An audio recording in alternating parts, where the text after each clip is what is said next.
Je vous interromps quelques secondes, mais vous avez raison, tous les chiffres sont disponibles, mais certains chiffres se contredisent. Là, récemment, on nous a toujours parlé de 121... Aujourd'hui, on est à peu près à 121 000 décès en France. C'est le chiffre qui est sur le fameux site Worldometer qui comptabilise les décès, les cas depuis le début de la crise. C'est aussi le chiffre qui est un peu en dessous, il me semble, sur Covid Tracker. Pas sur les chiffres. Hein. En ce moment, je n'écoute pas du tout ce que vous êtes en train de me dire parce que ça ne m'intéresse pas. D'accord, ben c'est pas grave, c'est pour les téléspectateurs que je le dis. C'est pas vous, c'est que tous les chiffres que vous allez me donner, je vais vous dire, je ne veux même pas les entendre. J'entends. Alors, laissez-moi juste terminer, ne m'écoutez pas, fermez vos oreilles. Et on a vu apparaître une autre comptabilité sur le site de Santé publique, Géode, où là on arrive à 55 000 décès. Donc on est quand même... Les deux coexistants sur le site. Les deux coexistants sur le site, absolument. Écoutez, vous êtes en train d'illustrer parfaitement mon propos. Vous l'avez entendu alors Non, mais j'ai arrêté, j'ai coupé à partir du moment où vous avez commencé à énoncer des chiffres. Parce que ça participe à la confusion générale. En réalité, quand vous parcourez une distance, la distance, vous ne la comptez pas en kilos, hein, vous la comptez en mètres, hein, la distance, ou en kilomètres. Mais vous ne changez pas les unités. Et donc, on a des métriques, on a des moyens de mesurer les choses.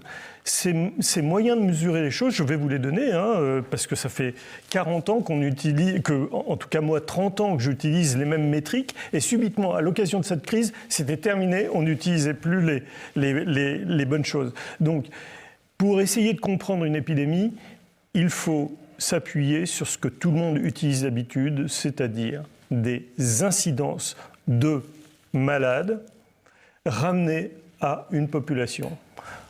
Donc, incidence de malades pour un temps donné, dans une population donnée, c'est ça qu'il faut comprendre. Et donc, inutile de commenter des chiffres à droite et à gauche, il faut reprendre les métriques qu'on utilise habituellement, et on les utilise habituellement depuis 40 ans. En tout cas, en France, c'est connu depuis 40 ans. Donc, en général, on parle de taux d'incidence pour 100 000 habitants.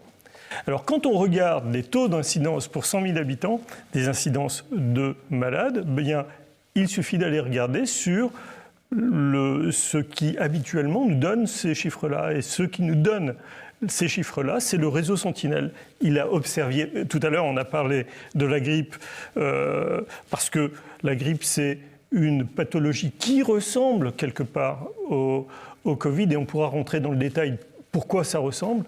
Eh bien, lorsque l'on regarde les données du réseau Sentinelle, à l'heure actuelle, le chiffre est tombé hier, il y a 37 malades pendant une semaine pour 100 000 habitants.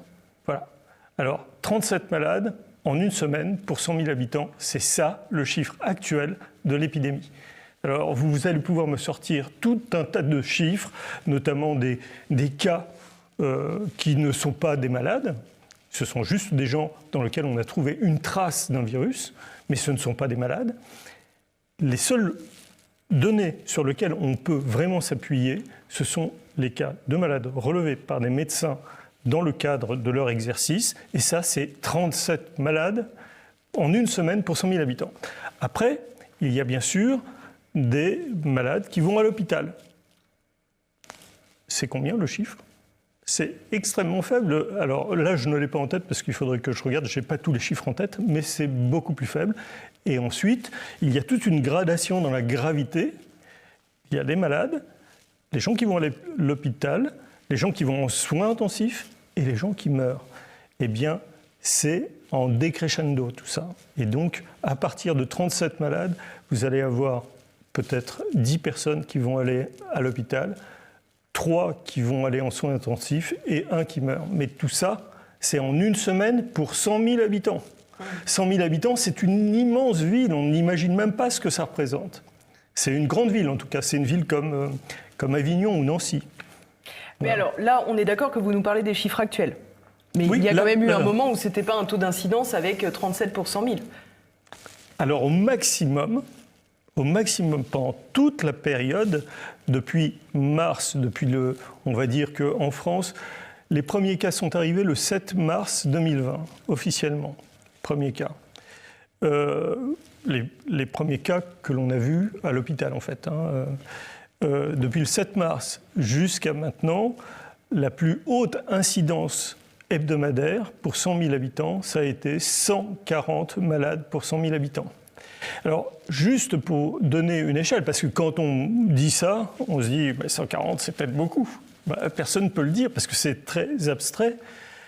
Pour donner une échelle, les épidémies de grippe, en général, c'est plus de 600 malades par semaine pour 100 000 habitants.